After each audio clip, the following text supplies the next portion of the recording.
Wassalatu wassalamu ala sayyidil mursalin wa ala alihi wa sahbihi ajma'in. Rabbi syrah li sadri wa yassir li amri wahlul 'uqdatam min lisani yafqahu qawli.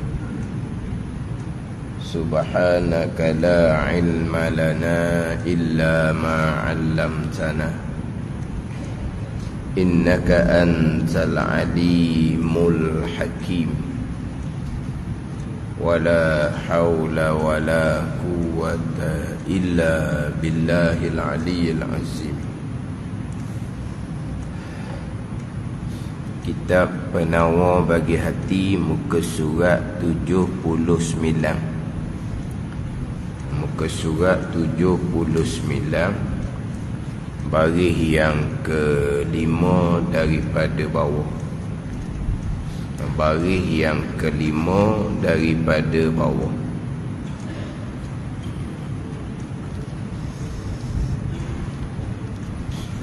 Qala al-muallifu rahimahullahu ta'ala wa nafa'ana bi'ulumihi amin. Bahagi yang keempat, yakni bahagian yang keempat daripada 4 bahagian barang yang menyalahi ia akan hawa nafsu. Barang yang tiada masuk, barang yang tiada masuk ia barang sama sekali di bawah ikhtiar, di bawah ikhtiar dan usaha hamba. Mana contohnya? Seperti mati kekasih, mati orang yang dikasihi. Itu barang yang tidak masuk, tidak ada hubungan sama sekali dengan ikhtiar dan usaha kita.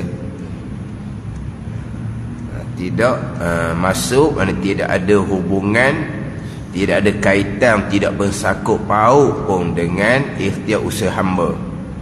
Seperti binasa kekasih, seperti mati kekasih orang yang dikasihi, dan binasa harta pun sama juga. Dan segala balak, segala ujian daripada Allah Subhanahu wa ta'ala, maka sabar atasnya, atas bahagian yang keempat ni, setinggi-tinggi segala pangkat, yakni setinggi-tinggi segala pangkat bagi sabar. Bahagi yang keempat, bahagian yang keempat daripada 4 bahagian, perkara yang berlaku kepada manusia, perkara yang tidak disukai oleh nafsu. Dalam kehidupan kita ni tak sunyi daripada 2 keadaan. Keadaan yang pertama, perkara yang berlaku di dalam kehidupan kita ni perkara yang bersetuju dengan keinginan nafsu kita. Contoh dalam kitab ni, sihat badan, selamat, dapat kekayaan, kemegahan. Itu contoh perkara yang berlaku dalam kehidupan kita yang bersetuju dengan keinginan kita lah. Itu yang kita duk usaha, kita duk minta. Apabila Allah Ta'ala qadakkan kepada kita sihat badan, selamat, kaya, maka sangatlah berhajah kepada sabar. Sabar dengan bahawa tiada melampaui, tiada berlebih-lebihan pada bersedak-sedak dalam keadaan Tuhan qadakkan kita sihat badan, selamat, kaya. Kena sabar. Kerana kalau kita tidak sabar atas sihat badan, selamat, kaya ni, dia akan melampaui, maka jatuh di dalam kebinasaan. Yang mana apa yang Tuhan qadakkan kepada kita perkara yang manis ni, perkara kita suka ni, hanya sementara sahaja. Hanya sementara, sebagai ujian daripada Allah Subhanahu wa ta'ala, sama ada kita sabar ataupun syukur dalam menggunakan nikmat daripada Allah Subhanahu wa ta'ala. Jadi dalam perkara yang berlaku pada kita yang baik ni pun ada sabar. Kita biasanya syukur je lah. Sehat badan, syukur. Selamat, syukur. Dapat kekayaan, syukur. Iyalah syukur tu. Tapi ada juga bahagian sabar. Apa bahagian sabarnya? Sabar, tahan diri dengan bahawa apa yang Tuhan qadakkan nikmat itu hanya sementara, ujian daripada Allah, jangan melampaui. Memanglah apabila kita sehat, gagah, kaya pula, banyak perkara yang kita boleh lakukan. Luaslah jadinya, luas. Nak buat perkara yang berlebih-lebihan pun, kita sehat, kita kaya.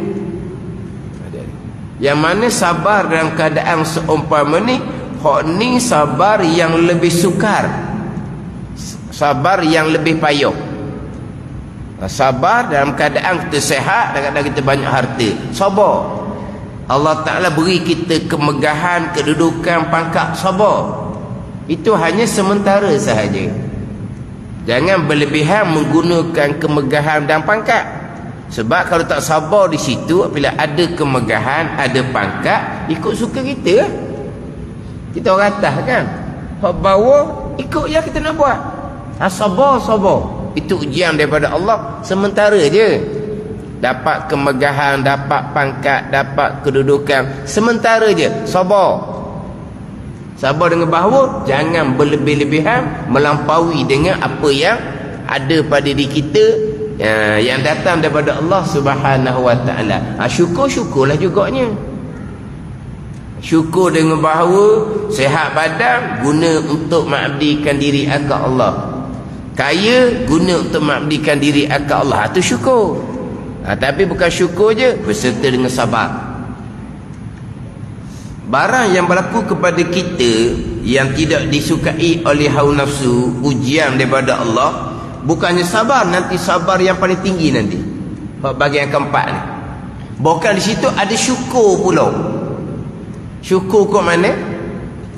Itu ujian daripada Allah tu, qada yang pahit kepada kita. Syukur ke mana? Apabila kita sabar, kita redha, Allah ampuni dosa kita tanpa bertaubat. Ampuni dosa kerana bertaubat, satu jalan. Ampuni dosa kerana bertaubat, satu jalan. Diampuni dosa kerana doa-doa orang soleh kepada kita, satu jalan. Diampuni dosa apabila sabar, redha atas balak ujian daripada Allah, itu satu jalan. Dan di bawah kehendak Allah, Allah boleh mengampuni dosa walaupun tanpa sebarang jalan. Tapi di antara jalan diampuni dosa selain daripada taubat, sabar, redha atas balak ujian daripada Allah. Kena syukur lah. Bila kita sabar, redha dengan balak yang keempat ni, Allah Ta'ala ampuni dosa, maka syukur, berterima kasih kepada Allah. Sebab terkadang Allah Ta'ala qadakkan hak manis sentiasa, tiba-tiba mati. Ni Allah Ta'ala qadakkan manis kerana Allah uji dengan qadak yang pahit. Maka redha, sabar, Allah akan ampuni dosa. Dosa habis diampuni, akan diangkat darajah pula di sisi Allah. Syukur situ. Sabar, redha satu segi, syukur satu segi. Yang kita biasanya kalau qada Allah, qada yang manis, qada yang baik, syukur je lah. Sabar kita jangan sebut. Bila Allah qadakkan yang pahit, balak daripada ujian daripada Allah, yang kita sebutnya sabar je, syukur tak ada. Dia ada kedua-dua. Dia ada sabar, dia ada syukur. Tapi sekarang ni bicara sabar. Kemudian pergi kepada perkara yang berlaku dalam kehidupan kita ni yang menyalahi akan hawa nafsu. Mana yang pertamanya mengerjakan ketaatan, sabar di dalam mengerjakan ketaatan. Permulaannya sabar atas belajar. Nak mengerjakan ketaatan kena ada ilmu, sabar atas belajar. Sabar atas belajar, kemudian sabar atas amal. Dia belajar dan amal termasuk di dalam ketaatan. Sebab belajar wajib fardu ain, beramal pun wajib fardu ain, hak wajib tu lah. Jadi kita nak melakukan ketaatan, sabar pada belajar, sabar pada beramal. Itu yang pertama. Kemudian yang keduanya, bahagian kedua, meninggalkan maksiat. Kena sabar juga. Kena sabar. Sekarang ni lagilah kena kuat sabar. Sebab maksiat sekarang ni bukan jauh-jauh dah maksiat sekarang ni. Maksiat sekarang ni ada bersama dengan kita. Maksiat sekarang ni ada bersama dengan kita. Faham tak ni? Tubuhnya uzlah, asingkan diri daripada orang ramai, kurang pergi mari, duduk senyap je. Senyap tu tubuh. Tapi sebenarnya satu dunia ada di tangan dia. Telefon lah. Dulu senyap duduk rumah, tak pergi ke mana-mana, alhamdulillah selamat daripada maksiat. Macam contohlah bulan Ramadan, tak usah turun bandar lah bulan Ramadan ni. Sebab apa? Kalau turun bandar kuruh dosa. Turun bandar kuruh dosa. Tengok orang perempuan lah bandar. Jadi bulan Ramadan duduk rumah, jangan duduk berjalan-jalan. Kalau keluar bandar kuruh dosa. Sekarang ni duduk rumah tu lagi bahaya. Duduk rumah tu lagi bahaya. Sebab apa? Untuk maksiat tu terbuka dah sekarang. Orang perempuan contohnya, orang perempuan jadi suri rumah, maka dia duduk rumah je, mudah je jaga diri. Dulu sekarang jangan main. Lebih hebat lagi perempuan suri rumah daripada perempuan yang bekerja. Sebab perempuan yang bekerja ni tak sempat nak cara hak orang, tak sempat. Hak ni duduk rumah ni dah segala-gala mudah kan? Segala-gala mudah. Dulu perempuan duduk di rumah, basuh baju, basuh kain, lama mana masih digunakan. Orang dulu duduk rumah ni, suri rumah, masih digunakan untuk basuh baju kain. Lama mana masih digunakan. Dan sekarang ni buat apa? Tak ada buat apa-apa pun. Bubuh dalam mesin basuh, tekan. Lepas tu ke mana? Telefon. Nyek main telefon. Ke macam mana sekarang? Kalau dulu tak ada pergi ke mana-mana, perempuan si rumah, selamat duduk dalam rumah, fokus pada urusan kerja rumah je. Ni tak ada apa dah sekarang. Mudah je segala-galanya. Mudah segala-galanya. Banyak masa kosong. Masa kosong tu buat apa? Perempuan yang bekerja, dia tak ada masa kosong. Dia kena fokus pada kerja dia. Perempuan duduk rumah ni.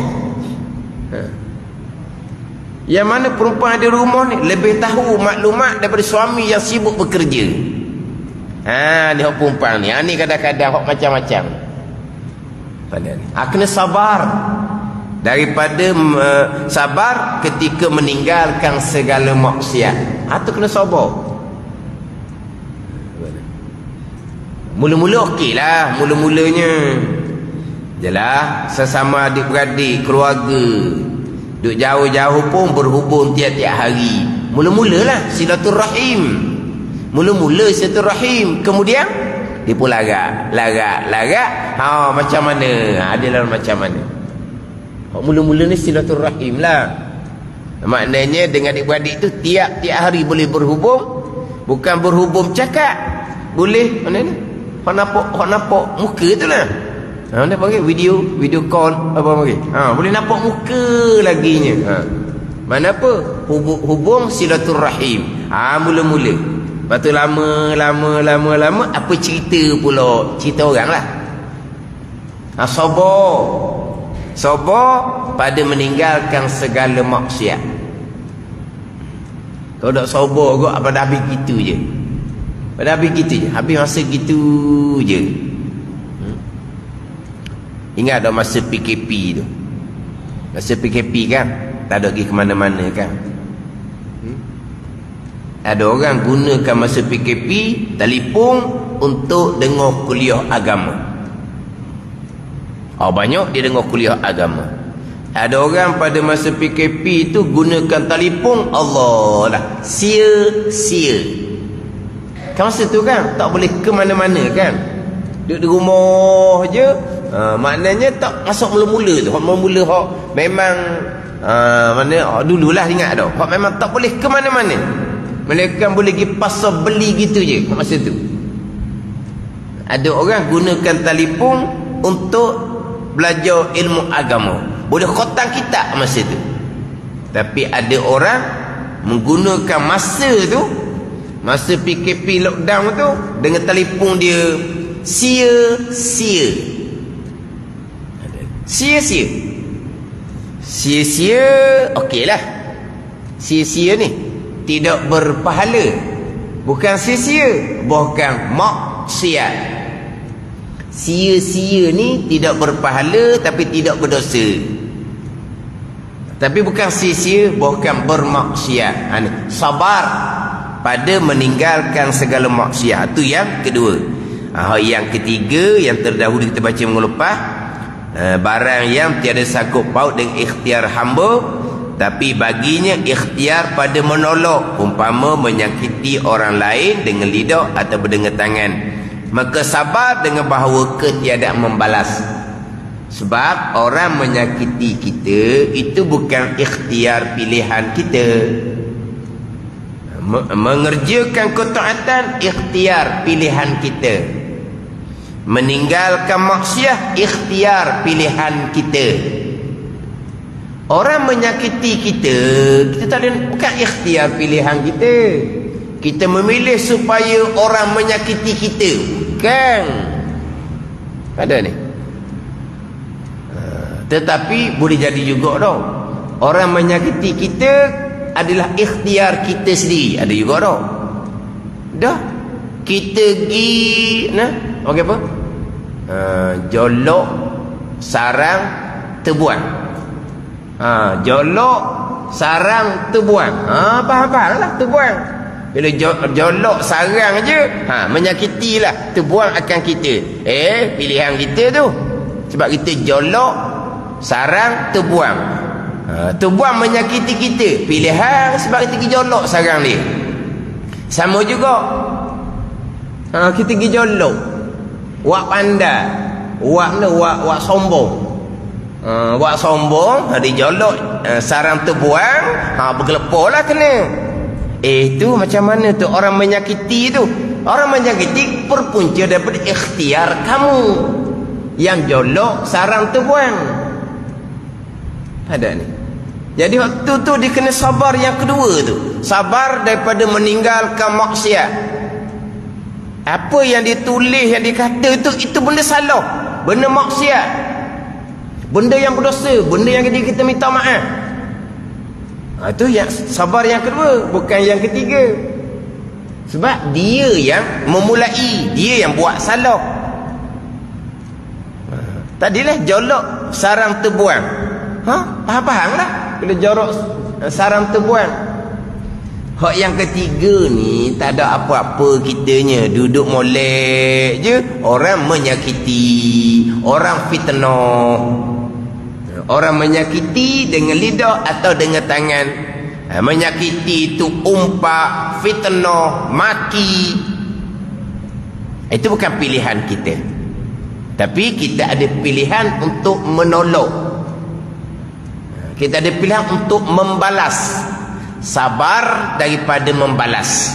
Itu sabar yang disunatkan.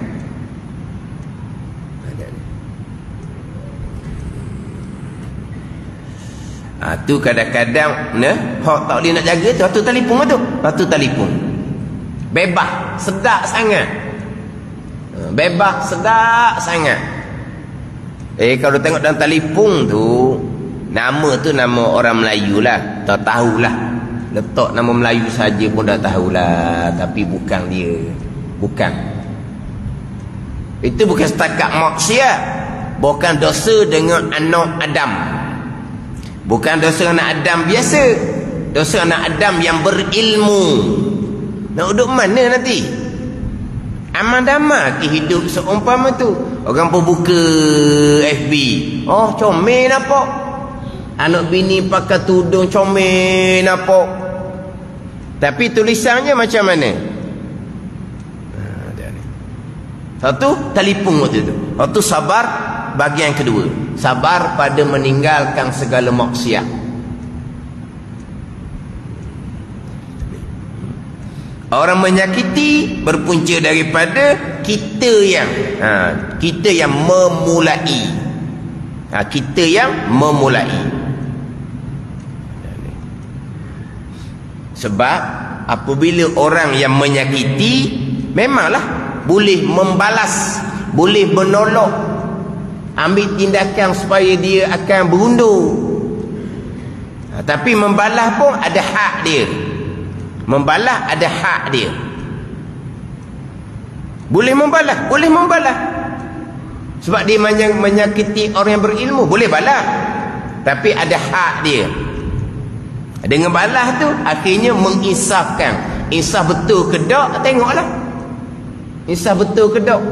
Tambahan kalau orang yang memang dah begitulah perangai, begitu dah perangainya, maka itu serah pada dia lah macam mana. Tapi apa yang menimpa tu, itu bukan hak bagian ketiga. Orang menyakiti dia pun sabar. Tak. Sebab apa? Dia tidak sabar daripada meninggalkan perkara maksiat. Jangan apa-apa. Dia panggil apa? Apa? Play victim apa? Panggil tu? Play? Play victim. Gitu. Play victim. Dia jadi mangsa pula dah. Dia yang memulai. Akhirnya apa? Play victim. Saya tulisan tu saya faham lah. Tapi nak sebut tu tak pandai. Play tu pandai lah sebut. Play tu victim. Dia yang memulai, akhirnya dia jadi mangsa pula dah. Dia bukan mangsa, dia pemangsa yang dibalas oleh orang yang lain. Yang tiga ni dah comel-comel. Orang menyakiti, orang umpat, orang fitnah, orang maki. Sabar daripada membalas. Membalas pilihan dia. Dia boleh pilih membalas dan dia boleh pilih sabar. Maka sunat dia pilih sabar daripada membalas. Sebab dahulu bicara dah hak sabar yang wajib, sabar yang sunat. Mana sabar yang sunat dahulu? Sabar atas ibadah yang sunat dahulu. Sabar yang sunat, sabar atas ibadah yang sunat. Sabar atas meninggalkan perkara yang makruh, itu sabar yang sunat. Dan sabar yang sunat juga sabar atas membalas akan orang yang menyakiti dan orang menzalimi akan dia. Itu sabar yang sunat. Jadi dia boleh memilih untuk membalas, dia boleh memilih untuk sabar daripada membalas. Maka dia pun memilih sabar daripada membalas. Itu sabar yang disunatkan, walaupun sunat pahalanya besar.